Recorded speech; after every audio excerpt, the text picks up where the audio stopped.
Assalamualaikum warahmatullahi wabarakatuh. Saya Eki Yuliani dari kelas 2C Prodi Tadris Bahasa Indonesia. Di video ini, saya akan menyampaikan materi pembelajaran tentang alut ucap dan varian artikulator. Terima kasih saya ucapkan kepada Ibu Dina Putri Juni Astuti MPD sebagai dosen pengampu mata kuliah fonologi. Baiklah, yang pertama saya akan membahas tentang alat ucap. 1. Pengertian alat ucap.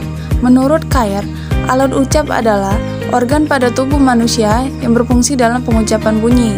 Adapun dalam Kamus Besar Bahasa Indonesia edisi 5 menyebutkan bahwa alat ucap adalah organ tubuh manusia yang berfungsi dalam pengujaran bunyi bahasa seperti paru-paru, laring, faring, rongga hidung, rongga mulut, bibir, gigi, lidah, alveolum, palatum, dan velum. 2. Jenis-jenis alat ucap. Paru-paru, batang tenggorok, pangkal tenggorok, pita-pita suara, krikoid, tiroid, aritenoid, dinding rongga kerongkongan, epiglotis, akar lidah, punggung lidah, lidah belakang, pangkal lidah, tengah lidah, daun lidah, ujung lidah, anak tekak, langit-langit lunak, langit-langit keras, gusi dalam, gusi belakang, ceruk gigi, lengkung kaki gigi, gigi atas, gigi bawah, bibir atas, bibir bawah, mulut, rongga hidung. 3. Fungsi dan cara kerja alat ucap. Heriadi mengungkapkan, alat ucap itu tidak hanya mempunyai fungsi sebagai pengucapan bunyi, tetapi mempunyai dua fungsi, yaitu fungsi sekunder dan fungsi primer. Adapun Marsono menerangkan, bunyi bahasa terjadi jika udara mengalami hambatan pada alat-alat bicara. Perhar mengatakan, bila kita menuturkan sesuatu, udara dipompakan dari paru-paru dan keluar dengan harus melalui suatu penyempitan tertentu, sehingga udara yang keluar itu mulai bergetar. Dari sudut pandangan akustik, bunyi itu tidak lain adalah udara yang bergetar. Bila tidak ada penyempitan seperti itu, tak ada bunyi bahasa sama sekali, dan kita hanya bernapas secara normal saja. Selanjutnya saya akan membahas tentang varian artikulator. 1. Pengertian artikulator. Artikulator dengan kata lain adalah semua organ tubuh manusia yang digunakan dalam proses pengucapan bunyi dan bahasa. Organ-organ tersebut diantaranya ialah paru-paru, laring, faring, rongga hidung, rongga mulut, bibir, gigi, lidah, alveolum, palatum, velum, dan unila. Alat bicara yang berada di rongga mulut disebut artikulator atau alat ucap. Artikulator dapat dikelompokkan menjadi dua, yaitu artikulator aktif dan artikulator pasif. Artikulator pasif adalah organ-organ yang tak bergerak sewaktu terjadi artikulasi suara, seperti bibir atas, gigi atas, dan alveolum. Artikulator aktif bergerak ke arah artikulator pasif untuk menghasilkan berbagai bunyi bahasa dengan berbagai. Menurut Rahyono, secara garis besar, proses produksi bunyi bahasa terbagi ke dalam 5 tahap, yaitu 1. Udara. Udara keluar dari paru-paru melalui glotis atau celah sempit lebar yang dibentuk oleh pita suara. Ukuran celah yang dibentuk oleh pita suara berperan dalam menentukan jenis bunyi yang dihasilkan. Jika glotis menyempit, aliran udara yang melewati celah yang dibentuk oleh pita suara mampu menggetarkan pita suara. Pita suara yang bergetar ini menimbulkan suara. Bunyi yang dihasilkan dengan cara mempersempit glotis disebut bunyi bersuara. Sementara itu, jika glotis terbuka lebar, aliran udara leluasa melewati pita suara. Dalam keadaan demikian, pita suara tidak bergetar dan tidak menimbulkan suara.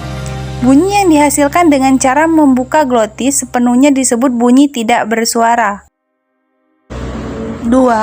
Getaran udara yang dihasilkan oleh celah dan getaran pita suara itu menuju ke rongga mulut atau hidung sesuai posisi langit-langit lunak atau velum yang berfungsi sebagai pengatur jalur aliran udara sehingga akan menghasilkan bunyi-bunyi seperti bunyi P, K, M, N, dan lainnya. 3. Jika langit-langit lunak membuka jalan aliran udara menuju ke hidung, artikulator yang berada di rongga mulut berfungsi menutup aliran udara. Sebagai akibatnya, udara sepenuhnya melewati rongga hidung. Perbedaan artikulator yang menghambat aliran udara melewati rongga mulut menghasilkan jenis bunyi yang berbeda. 4. Aliran udara yang menuju ke mulut di saat aliran udara ke rongga hidung tertutup dapat bebas keluar dari mulut tanpa hambatan atau dihambat oleh artikulator yang ada di dalam rongga mulut. 5. Pada saat aliran udara berhasil melewati rongga mulut atau hidung yang diatur oleh artikulator, bunyi bahasa terdengar. Bunyi yang dihasilkan dengan cara mengalirkan udara melewati rongga mulut disebut bunyi oral.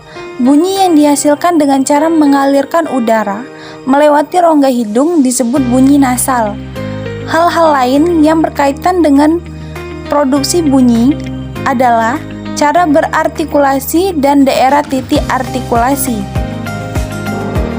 Secara garis besar, cara berartikulasi dapat dikelompokkan menjadi 7 jenis artikulasi. Perbedaan cara-cara artikulasi ini ditentukan oleh jenis hambatan dan tempat artikulasi dilakukan. Jenis-jenis hambatan artikulasi tersebut adalah sebagai berikut. 1. Letupan. Artikulasi ini dilakukan dengan cara menghambat total aliran udara oleh artikulator aktif dan dilepaskan secara meletup. Contoh bunyi letupan antara lain P, B, T, D, K, dan G. 2. Geseran. Artikulasi ini dilakukan dengan cara menghambat aliran udara sebagian atau tidak total. Udara tetap dapat mengalir melalui celah sempit yang dibentuk oleh artikulator aktif dan artikulator pasif. Contoh bunyi geseran antara lain S, Z, T, A, B, dan N. 3. Paduan. Artikulasi ini merupakan paduan antara artikulasi letupan dan geseran. Aliran udara yang dihambat secara total diletupkan melalui celah sempit yang dibentuk oleh artikulator aktif dan artikulator pasif. Contoh bunyi paduan antara lain C dan J. 4. Sengau atau nasal. Artikulasi ini dilakukan dengan cara menghambat secara total aliran udara melalui rongga mulut oleh artikulator dan membuka jalur aliran udara menuju rongga hidung. Contoh bunyi nasal antara lain M, N, dan U. 5. Getaran. Artikulasi ini dilakukan dengan cara menyentuhkan artikulator aktif ke artikulator pasif secara beruntun sehingga membentuk bunyi getaran. Contoh bunyi getaran adalah R. 6. Sampingan. Artikulasi ini dilakukan dengan cara menghambat aliran udara di bagian tengah dan memberikan jalan aliran udara melalui samping-samping lidah. Contoh bunyi sampingan adalah L. 7. Hampiran. Artikulasi ini dilakukan dengan cara mempersempit aliran udara di rongga mulut tanpa menghasilkan geseran.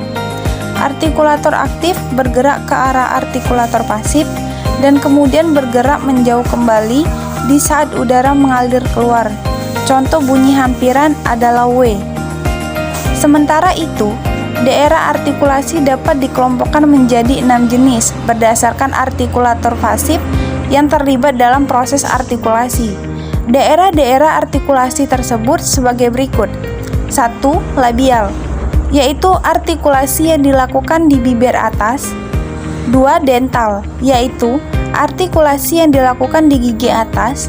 3. Alveolar, yaitu artikulasi yang dilakukan di gusi atas. 4. Palatal, yaitu artikulasi yang dilakukan di langit-langit keras. 5. Velar, yaitu artikulasi yang dilakukan di langit-langit lunak. Dan 6. Glotal, yang tidak dihasilkan oleh artikulator tetapi oleh penutup glotis secara total. Sekian video pembelajaran tentang alat ucap dan varian artikulator dari saya. Wabillahi taufiq wal hidayah. Wassalamualaikum warahmatullahi wabarakatuh.